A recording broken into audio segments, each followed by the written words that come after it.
3. 4. sezon bu dizi daha sündükçe sünecek. Kötü anlamda değil, iyi anlamda sündürmek için neler planladınız? Yani birinci sezon zaten büyük bir sorumluluktu. Öyle söyleyeyim. Çünkü bu janrada yani herkesin böyle çok mesafeli baktığı ve çok beklentisinin olduğu ama aynı zamanda da çok eleştirel de baktığı bir janra ya bu sonuçta. Aksiyon, fantastik vesaire.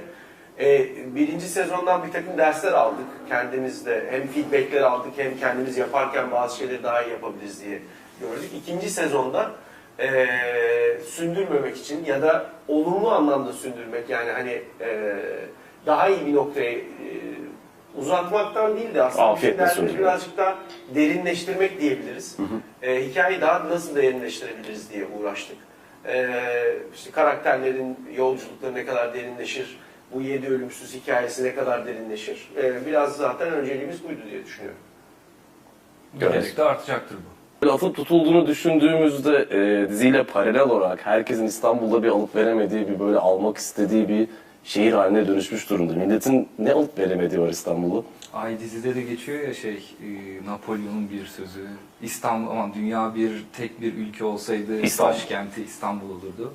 Doğru bir laf yani gerçekten. Yani medeniyetlerin beşiği diye de anlatılır. Ayasofya için dünyanın merkezi diye söylenir. Yani aslında bu çok 2019'la alakalı ya da şu dönemle alakalı bir şey değil. Aslında tarihin başından beri işte Romalılar almaya çalışmış. Ondan önce başka medeniyetler almaya çalışmış. Sonra işte Osmanlılar almış vesaire. Dolayısıyla İstanbul'la ilgili bugüne kadar çok kişinin derdi olmuş diye düşünüyorum. Yani Şimdi sadece de bugünkülerin dertte derdi. bitmez. Yani ölümsüzler almaya çalışıyor şimdi de.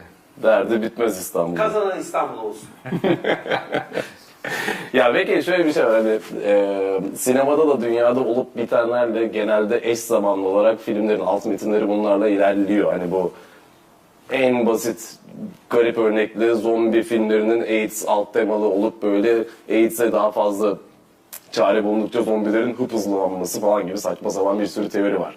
Bunun bir alt metni var mı ülkemize yansıyan yoksa bizi hiç bulaştırmayın bu konulara mı diyeceksiniz? Bulaştırmayın demiyoruz. Dizi bence kendisi bulaşmıyor zaten. Böyle bir alt metin, bir yerlere gönderme şeysi yok. Neyse o bence dizi gerçekten. Yani çok fantastik bir yerden besleniyor. Yani zamansız da bir hikaye bu arada. Bu hikaye 2019'da da olabilirdi, 1400'lerde de olabilirdi ki zaten ikinci sezonda da bir takım flashbacklerle şeyi de görüyoruz. Yani hani bu hikayenin zamansız ve hikayenin de ölümsüz olduğunu görüyoruz. Yani çok işte 600 yıldır süre gelen bir kedi fare oyunu bu. Yani ölümsüzler ve muhafız arasında süre gelen. Dolayısıyla yani daha zamansız bir alt metin okuması yapılabilir diye düşünüyorum. Yani hani iyilik ve kötülüğün savaşı gibi bir noktadan sizi doyurur mu? Doydum, vallahi doydum. Bilmiyorum ama o noktadan bakmakta fayda var diye düşünüyorum. Süper. Ya tam da vurgusunu yaptın. 3. 4. sezonda da bu flashbackler herhalde öne çıkacak. Hani 1500-1600'lere bir döndük ikinci sezonda. Belki daha sonra 1700, 1800, 1300'lere gidecek. Yani böyle gerçekten 10 sezon bile gidebilecek bir diziye evrilmek üzere şu anda ama bir yönetmen koltuğundan da baktığınızda çok zor bir şey. Çünkü her yeni sezonda yepyeni bir dönem filmi çekiyor gibi oturup baştan bir kutu açmanız gerekiyor. Nasıl oluyor bunun hazırlığı? Harika değil mi ya? Yani Hiç sıkılmıyorsundur. için bu tip hikayeleri anlatmak bence çok büyük bir şans. Ve bizim de başımıza geliyor. Dönem çekiyoruz. Farklı dönemleri çekiyor noktasına geleceğiz belki de hikaye el verirse. Bir de bir yandan da yani hani hayatımızda hiç olmayan temaları incelemeye çalışıyoruz. Yani ölümsüzlük ne demek? Birisi ölümsüz olsa hayattan ne bekler? Bir anda ölümsüz olsa hayat onu nasıl değiştirir? Doğru. Yani çünkü aslında bu insanoğlunun yaratılışından beri var olan bir arzu, istek. İşte büyük binalar yapmak, sanat eserleri üretmek, kitaplar yazmak, şarkılar yazmak bunların hepsi ölümsüzlük derdiyle olmuş.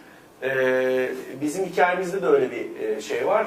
Biz de yönetmenler olarak aslında bir yandan hikaye anlatırken kendimiz de böyle karakterleri de yönlendirirken bu dertleri de birazcık kafamızda canlandırıyoruz diye düşünüyorum. Peki mesela dil veya dil özelinde çıkalım. Dil oturtmakta mesela bu her şey değişiyor. 400-500 sene öncesine bir gittiğimizde mesela benim kulağıma böyle vallahi doğru duydum dediğim şuydu. Açılış sahnesindeki tılsımlı gömleğini giymemişsin gibi bir cümle duydum. Hani bu 1600 yılında kurulmayacak bir cümle. Orada bunu mesela bu sezon belki yapmadınız bilinçli olarak da ileriki sezonlarda farklı bir dil, farklı bir fonetik kullanılacak mı yoksa bırakıyoruz böyle gidiyor mu? Yani zamansız bir hikaye diye düşünüyorum. Yani hani bahsettiğiniz cümle bir ölümsüze ait. Dolayısıyla onların kendi konuşma şekilleri vesaireleri olabilir diye düşünüyorum. O kadar çok da böyle bir işte lehçe, o döneme ait konuşma tarzı. Tabii ki bunlar her dizide, her hikayede böyle geçmişe dönüldüğü zaman dikkat edilen öğeler. Ama hiçbirimiz gerçekten o yıllarda yaşamadık ve nasıl konuşulduğu ile ilgili dil bilimciler dışında da danışabileceğiniz kimse yok diye. Şu anda 200 üstünde ülkede gösteriliyor dizi ve gerçekten hani milyar dolarlık bir katkı Turizmin muhafızı. yaptı mı, yapmadı mı, genel olarak kültür sanata katkısı nasıl oldu? Sizin geri dönüşlerde şu güzel Güney Amerika hikayelerinizden falan komik birkaç bir şey var mı? Yani rakamsal olarak çok şeyini bilmiyorum tabii ama mesela Avustralya'da en tavsiye edilen ikinci diziymiş. Ondan sonra biraz önce Umut'tan öğrendim bu bilgiyi. Türkiye'de turizm ajantaları muhafızın mekanlarını gösterebilmek adına, onlara turlar yapabilmek adına bir takım başvurularda bulunuyorlarmış bakanlık nezdinde gibi şeyler duyuyoruz tabii ki. Yani siz de öyle seyahat etmiyor musunuz? Yani sosyal medyada gördüğünüz yerleri görmek ya da ne bileyim filmlerde gördüğünüz yerleri görmek için gitmiyor musunuz? İşte bu bilmem nenin çekildiği yer, ben orayı görmeliyim.